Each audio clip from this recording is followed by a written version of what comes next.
Have you ever sensed God nudging you forward while every instinct inside wanted to stay where it feels safe? You're not alone. There are seasons when faith and fear walk side by side, when God's call feels clear, yet our confidence feels fragile. Moments when stepping forward feels heavier than staying hidden. Scripture meets us right there.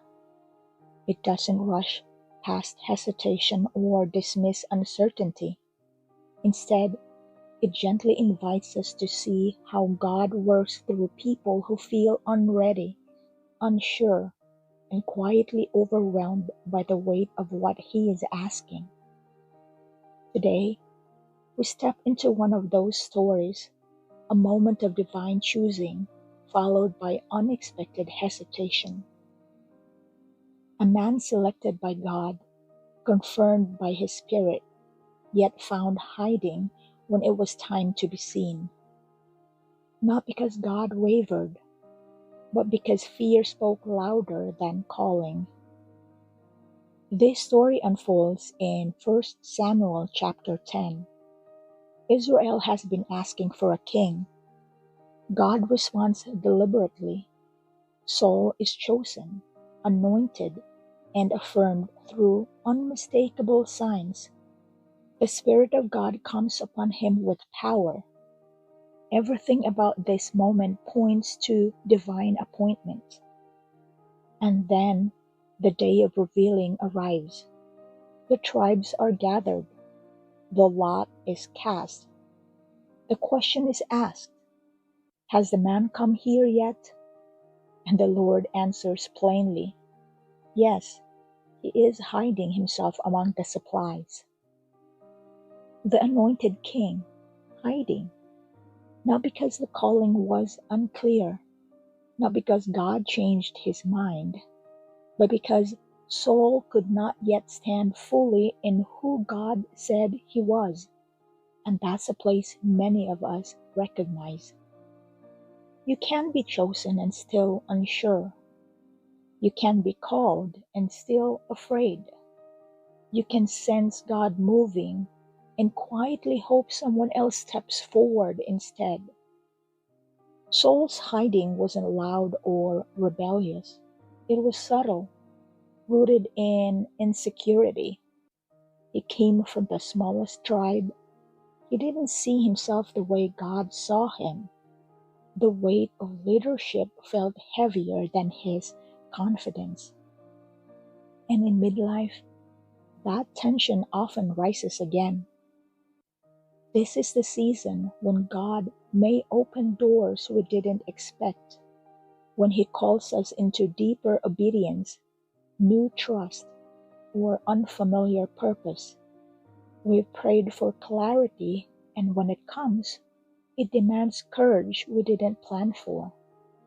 So we hesitate, we stay busy, we stay prepared, but unseen. Hiding among the supplies doesn't always look like fear. Sometimes it looks like overthinking. Sometimes it looks like waiting for perfect timing. Sometimes it sounds spiritual.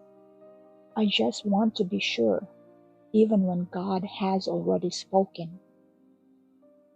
What begins as hesitation, if left unexamined, it can quietly shape our lives. Saul's story doesn't end here, but this moment matters because what starts as fear of exposure slowly becomes fear of people. What begins as humility can drift into self-preservation. And over time, insecurity complicates obedience. God didn't choose Saul because he was fearless, but he did invite Saul to trust him more than his own limitations. That invitation still stands for us. Midlife has a way of resurfacing questions we thought were settled. Am I capable? Is it too late? What if I fail? What will others think? Those questions can either drive us deeper into God or quietly pull us into hiding. Scripture reminds us God has not given us a spirit of fear, but of power, love, and a sound mind. Power for what He calls us to do, love that anchors our identity in Him, and a sound mind when fear tries to lead. God's calling always comes with God's provision, but provision often follows obedience, not comfort. Later, David will stand before a giant and focus not on his size, but on God's faithfulness. The difference isn't personality or strength, it's where the eyes are fixed. So let me ask you today, where might you be hiding, even though God has already called you forward? What supplies feel safer than obedience right now? Whose voice is shaping your steps? God's truth or quiet fear? If you find yourself hiding today, remember this: God already sees you. He's not asking you to be fearless, only willing. The same God who calls you is patient enough to walk with you as you learn to trust Him. If you need a prayer, want to share a testimony, or want to let me know how Midlife Awakening has impacted your life, you can email me. You'll find my email address in the About section of the show. It's always a blessing to hear from you. Until next time, may you walk forward with faith, courage, and trust, knowing the one who calls you is faithful. May this week be one where you choose obedience over comfort and faith over fear, one step at a time.